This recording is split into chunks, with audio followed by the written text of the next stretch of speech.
11ই April 2024 সাল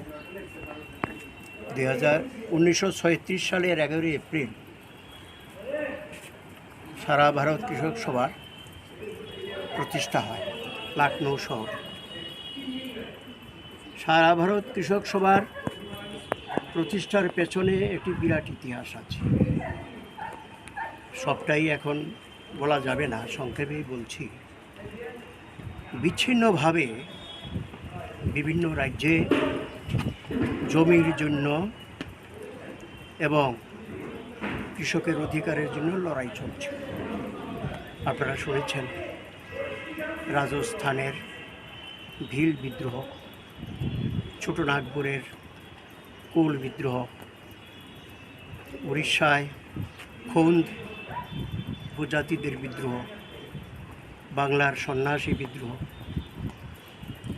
কেরালা মালাবার উপকূলের মোপালা বিদ্রোহ।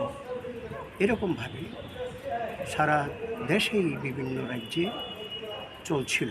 সেটা 19 শতাব্দীর প্রথম ভাগ থেকে 20 শতাব্দীর প্রথম ভাগ পর্যন্ত এই আন্দোলনগুলো চলছিল। এর মধ্যেই যে এআইকিসি অর্থাৎ জাতীয় কংগ্রেসের যে অধিবেশন বা জাতীয় কংগ্রেসের যে বিভিন্ন নেতৃত্ব, তারা কৃষকদের এই আন্দোলনটাকে লক্ষ্য করছিলেন এবং 1936 সালের ফেব্রুয়ারি মাসে কয়েকজন নেতা একত্রে বসলেন মিরাট শহরে।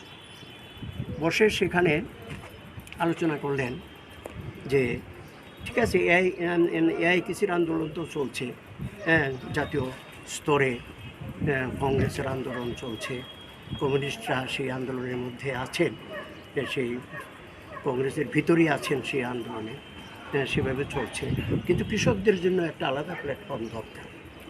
সেখান থেকে জয়প্রকাশ নারায়ণ এবং এনজি রঙ্গ, তারা দুজনে আহ্বায়ক হয়ে সারা দেশ থেকেই কৃষক কর্মীদের একত্রে ডাকলেন 1937 সালের 11ই এপ্রিল লখনৌ শহরে।